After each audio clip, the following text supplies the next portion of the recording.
प्रदेश के मुख्यमंत्री डॉक्टर मोहन यादव ने गुना जिले के चाचौड़ा में आयोजित एक कार्यक्रम में जरूरतमंदों के लिए आर्थिक सहायता की घोषणा की। उन्होंने एक बालिका के लिवर ट्रांसप्लांट के लिए 4 लाख रुपए और ममता विश्वकर्मा के उपचार के लिए 1 लाख रुपए और बीनागंज स्थित गौशाला के विकास कार्यों के लिए 12 लाख रुपए की सहायता राशि देने का भी ऐलान किया। इन घोषणाओं से न केवल स्वास्थ्य सेवाओं को बल मिलेगा बल्कि स्थानीय स्तर पर भी पशुधन संरक्षण और गौशाला के विकास को भी बढ़ावा मिलेगा। मुख्यमंत्री ने इस दौरान जन कल्याण के लिए सरकार की योजनाओं को और प्रभावी ढंग से लागू करने का भी भरोसा दिलाया।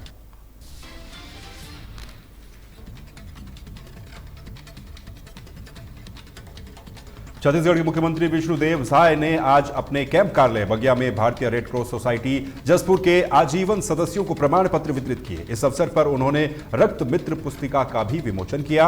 इसके अलावा जिला प्रशासन ने रक्त मित्र पुस्तिका के माध्यम से एक अभिनव पहल भी की है, जिसमें 480 रक्तदाताओं के नाम और मोबाइल नंबरों का उल्लेख किया गया है। इस पुस्तिका का उद्देश्य उन मरीजों को तत्काल रक्त उपलब्ध कराने में मदद करना है जिन्हें इसकी आवश्यकता है। मरीज दिए गए संपर्कों पर भी फोन करके सीधे रक्तदाताओं से सहायता प्राप्त कर सकेंगे।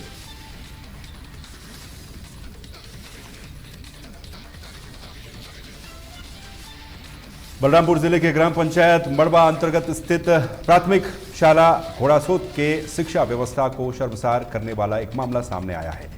जब यहां एक न्यूज चैनल के सहयोगी पहुंचे तो उन्होंने बच्चों से सामान्य ज्ञान के प्रश्न पूछे, जैसे देश के प्रधानमंत्री का नाम, तो उन्हें कोई सही उत्तर नहीं मिला। हालांकि सबसे चौंकाने वाला नजारा तब सामने आया जब स्कूल में मौजूद 2 शिक्षकों और एक प्रधान पाठक से देश के प्रधानमंत्री, छत्तीसगढ़ के शिक्षा मंत्री, जिले के कलेक्टर और एसपी का नाम पूछा गया तो वो भी नहीं बता पाए। इतना ही नहीं, जब उनसे 11 या फिर 18 या फिर 19 जैसे साधारण अंग्रेजी शब्दों की स्पेलिंग लिखने को कहा गया तो 3 शिक्षकों ने गलत स्पेलिंग लिखी।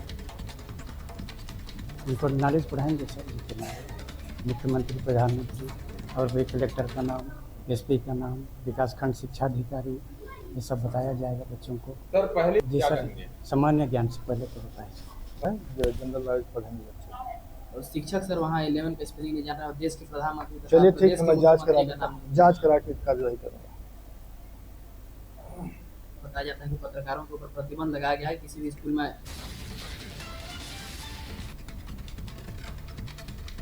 वहीं छत्तीसगढ़ के बीजापुर में सुरक्षा बलों के दबाव और नए सुरक्षा कैंपों से माओवादियों की कमर टूटी है। शासन की विकास योजनाएं जैसे कि सड़क, परिवहन, पानी, बिजली ग्रामीणों तक पहुंची है। सामुदायिक पुलिसिंग और जन कल्याणकारी योजनाओं ने माओवादी संगठन से लोगों का मोह भंग भी किया है। छत्तीसगढ़ की आत्मसमर्पण नीति के प्रचार से माओवादियों में निराशा बढ़ी है।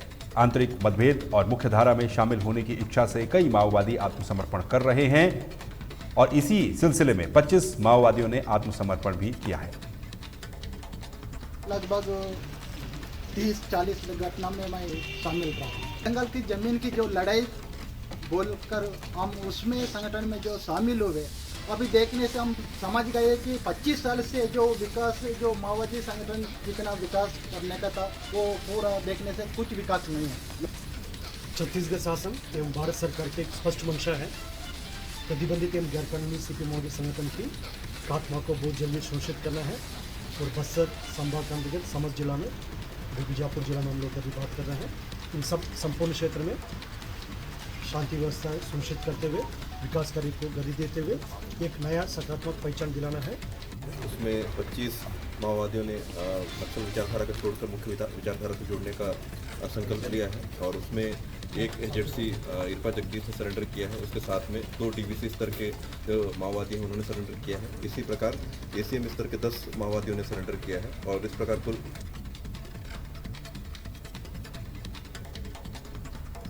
भिलाई के कैलाश नगर हाउसिंग बोर्ड स्थित प्रार्थना सभा में बीते दिनों बजरंग दल के हंगामे के बाद नाराज मसीही समाज के लोगों ने आज सुबह जामुल थाना को घेरा। बजरंग दल के द्वारा धर्मांतरण की शिकायत पर दर्ज एफआईआर के बाद अब यूनाइटेड क्रिश्चियन काउंसिल के सदस्य बजरंग दल के खिलाफ भी एफआईआर दर्ज कराने की मांग पर अड़े हुए हैं। मसीही समाज के लोगों ने आक्रोश को देखते हुए सीएसपी सत्यप्रकाश तिवारी और डीएसपी मोनिका नवी पांडे भी जमुला थाने पहुंचे। हालांकि मसीह समाज एफआईआर की मांग पर अड़ा रहा। काफी देर समझाने के बाद भी लोग नहीं माने, अपनी शिकायत दर्ज करवाने की मांग करते रहे। थाना में आज मोजेस लोगन के नेतृत्व में एक प्रतिनिधि मंडल क्रिश्चियन समाज का आया था और उनके द्वारा एक आवेदन पत्र दिया गया है जिसमें इस बात का उल्लेख है कि उनकी प्रार्थना सभा में कुछ लोग जबरदस्ती व्यवधान उत्पन्न कर रहे हैं और उक्त व्यवधान उत्पन्न करने वाले व्यक्तियों के विरुद्ध वैधानिक कार्रवाई की जाए। उक्त संबंध में उनके द्वारा प्रस्तुत शिकायत पत्र पर वैधिक कार्रवाई की जाएगी और जांच कर जो भी। और छत्तीसगढ़ में अमलीपदर पुलिस ने गौ तस्करी करते हुए एक आरोपी पूर्ण हरपाल को रंगे हाथों गिरफ्तार किया है। हरपाल जो कि डुमरी पीठ यानी कि थाना देवभोग का निवासी है, इसको पुलिस ने धुरवा पथरा क्षेत्र में दबिश देकर 10 मवेशियों के साथ पकड़ा है। ये कार्रवाई गौ रक्षकों से मिली सूचना पर पुलिस के द्वारा की गई। पूछताछ के दौरान आरोपी कोई भी वैध दस्तावेज नहीं दिखा पाया। पुलिस ने उस पर छत्तीसगढ़ पशु परिरक्षण अधिनियम और पशु क्रूरता निवारण अधिनियम के तहत एफआईआर दर्ज की है। ये मामला अपराध क्रमांक 73/2025 के तहत दर्ज किया गया है। हमारे लिए बहुत एक अच्छा पॉइंट ये रहा कि आज थाना प्रभारी एवं उनकी संयुक्त टीम के द्वारा 10 गौवंश को पकड़ के बचाया गया और लगातार जैसे हमारे क्षेत्र में गौ तस्करी का जो मामला बढ़ते आ रहा है उसके लिए एक कड़ा जोर एक कार्रवाई है, जिसके लिए हम हमारे थाना प्रभारी एवं पूरी टीम का बहुत बहुत धन्यवाद करते हैं। थाना अमलीपदर क्षेत्र का है। आज दिनांक को सूचक से सूचना प्राप्त हुई कि धुरवा पथरा ग्राम जो थाना अमलीपदर क्षेत्र में आता है, वहाँ किसी अज्ञात व्यक्ति के द्वारा लगभग 4 नग गाय और 6 नग बछड़े को हाथते हुए ले जा रहे हैं। तो सूचना की तस्दीक करने के लिए थाना प्रभारी और उसकी टीम को रवाना किया गया था, जिनके द्वारा तस्दीक किया गया। मौके पर उनके पास किसी प्रकार का दस्तावेज प्राप्त नहीं होने से पशु क्रूरता अधिनियम और पशु परिरक्षण अधिनियम के तहत प्रथम सूचना पत्र दर्ज कर एक आरोपी पूर्ण हरपाल की विधिवत गिरफ्तारी की गई है। और मरवाई जिले में लगातार हो रही मूसलाधार बारिश ने जनजीवन को बुरी तरह से प्रभावित किया है। भारी वर्षा के कारण जिले की प्रमुख नदियों और नालों में उफान आ गया है, जिससे कई सड़कों के हिस्से बह गए हैं और आवागमन पूरी तरह से बाधित हो गया है। नेशनल हाईवे 45 यानी कि बिलासपुर जबलपुर मार्ग कौर खेड़ा के पास बह गया है, जिसके चलते ये मार्ग पूरी तरह से बंद है। इसी तरह अमरकंटक केवंची बिलासपुर मार्ग भी मसवासी नाले पर सड़क कट जाने के कारण ठप हो गया है।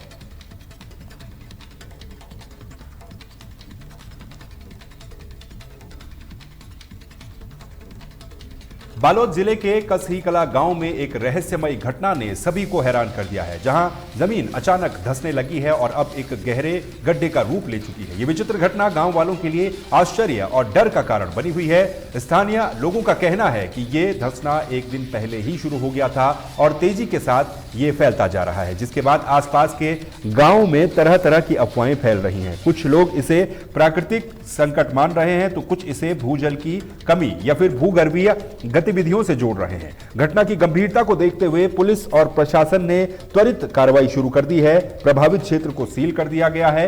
इसके अलावा आगे की कार्रवाई प्रशासन के द्वारा की जा रही है।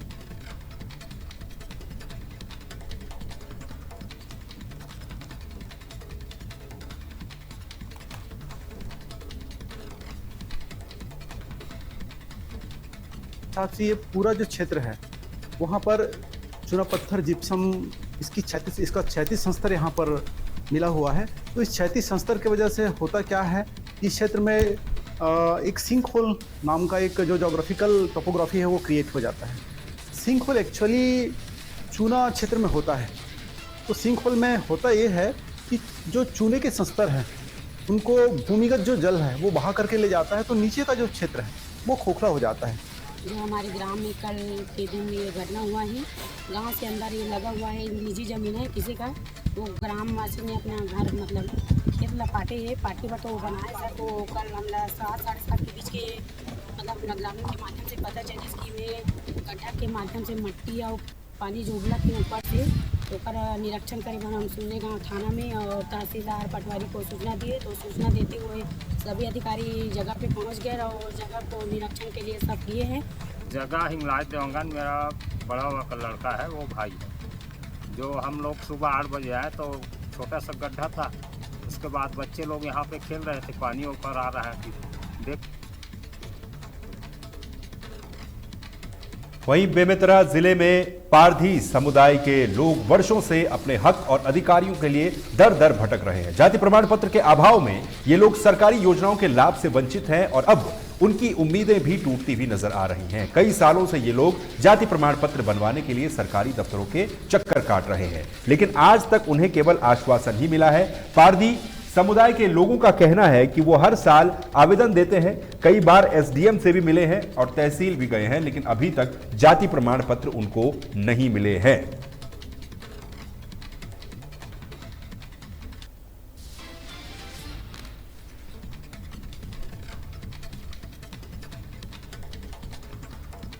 शहर के बच्चे लोग पढ़ने जा रहे हैं तो पढ़ाई में उसको दिक्कत हो रही है, क्योंकि चौथी पाँचवीं तो पढ़ सकते हैं, फिर छठी सातवीं में जाते हैं तो उसको जाति प्रमाण पत्र के लिए मांग होते हैं ना। तो जाति प्रमाण पत्र हम कहाँ से लाएं, क्योंकि जाति प्रमाण पत्र हमारा बना ही नहीं। इसीलिए यहाँ पे कलेक्टर ऑफिस आए हैं हम जाति प्रमाण पत्र के नाम से, क्योंकि वहाँ पे जाति प्रमाण पत्र के नाम से मांग हो रहा है स्कूल में, इसीलिए हम कलेक्टर ऑफिस आए हैं। जी सर, मेरी मांग है जाति प्रमाण पत्र, और मैं अपनी मांग को लेकर के तहसीलदार, जिला कार्यालय, एसडीएम और अपने पंच सरपंच और अपने विधायक महोदय, इन सभी से मैं अपना गुहार लगा चुका हूँ, और लगाने के बाद में अब मैं कलेक्टर महोदय के पास आया हूँ। क्या कहना था अधिकारियों का कहना मेरे को तो स्वयं समझ में नहीं आ रहा है सर, क्योंकि उनकी जो बात है वो डायरेक्ट बोलते हैं कि 1950 का रिकॉर्ड लेकर के आओ करके, और मैं कहाँ से 1950 का रिकॉर्ड लेकर। चलिए रुक करेंगे अगली खबर का। बालाघाट जिले की बिरसा तहसील के अंतर्गत हरियाली के पावन पर्व पर 24 जुलाई को शासकीय हाई स्कूल बीजाटोला में एक कार्यक्रम का आयोजन किया गया। इस अवसर पर कक्षा 9वीं के 33 पात्र छात्र छात्राओं को शासन की योजना के तहत निःशुल्क साइकिलों का वितरण किया गया। कार्यक्रम का शुभारंभ मां सरस्वती के छाया चित्र पर माल्यार्पण कर और पूजा अर्चना के साथ किया गया।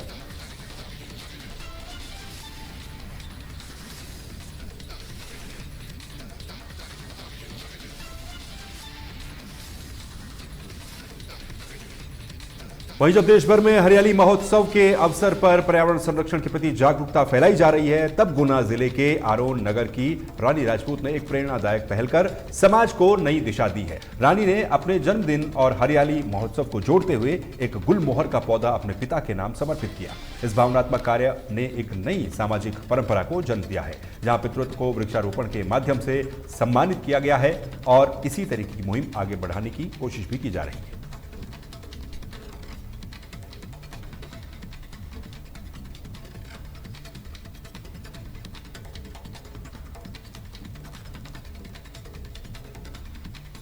वहीं गुना जिले के आरोन में फिर यूरिया खाद न मिलने से नाराज किसानों ने आरोन सिनोंज बाईपास पर चक्का जाम कर दिया। आपको बता दें कि सूचना मिलते ही आरोन एसडीएम महेश कुमार ब्रह्मन और पुलिस प्रशासन मौके पर पहुंचा। प्रशासनिक अधिकारियों की काफी मशक्कत के बाद और समझा बुझाने के बाद किसानों ने जाम हटाया। यह घटना क्षेत्र में खाद की किल्लत जैसी गंभीर समस्या को उजागर कर रही है।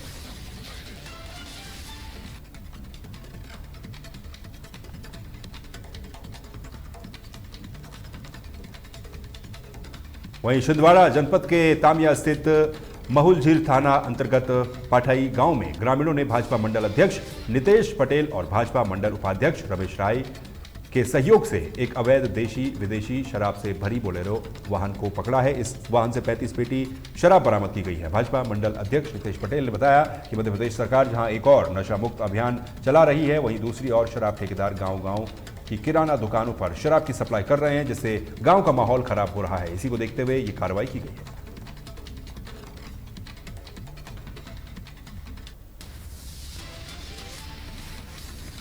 वहीं दतिया जिला चिकित्सालय में हाई रिस्क प्रेगनेंसी यानी कि HRP मामलों में बेहतर स्वास्थ्य सुविधाएं सुनिश्चित करने के लिए विशेष प्रबंध किए गए हैं। दतिया कलेक्टर स्वप्निल वानखेड़े के निर्देश पर मुख्य चिकित्सा एवं स्वास्थ्य अधिकारी यानी कि CMHO डॉक्टर BK वर्मा ने जिला चिकित्सालय के महिला वार्ड का निरीक्षण किया। निरीक्षण के दौरान डॉक्टर वर्मा ने मरीजों और उनके परिजनों से मिलकर उन्हें हर संभव बेहतर स्वास्थ्य सुविधा का आश्वासन दिया। तहलका डिजिटल से बातचीत करते हुए सीएमएचओ वर्मा ने बताया कि उन्होंने सभी चिकित्सकों और स्टाफ को हाई रिस्क प्रेगनेंसी के मामले में समय पर दवा, ब्लड और हर संभव स्वास्थ्य सुविधाएं उपलब्ध करवाने के निर्देश दिए हैं। प्रेगनेंसी को सबसे पहले तो आइडेंटिफाई हमारे लोग वैसे ही कर लेते हैं पीएससी सीएससी पे, और अगर ऐसा कुछ नहीं कर पाते हैं तो अभी आपको शायद पता ही हो, कलेक्टर महोदय ने बहुत तीव्र उसमें कार्रवाई की है।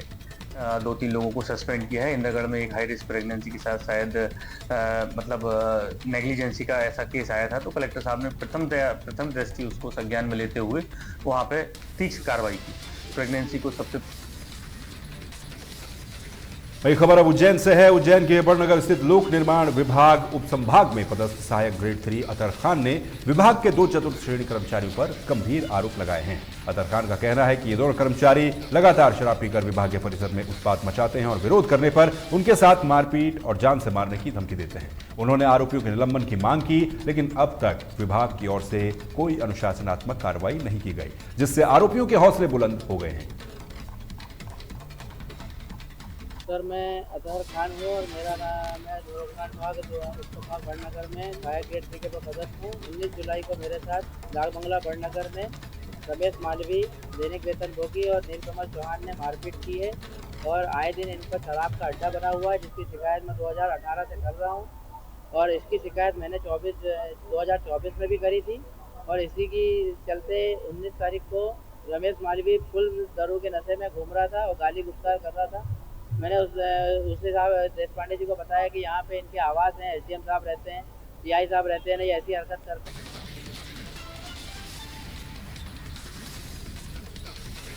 और मध्य प्रदेश छत्तीसगढ़ की खबरों में फिलहाल के लिए इतना ही। बाकी खबरों के लिए आप देखते रहिए तहलका डिजिटल। मुझे दीजिए इजाजत। नमस्कार।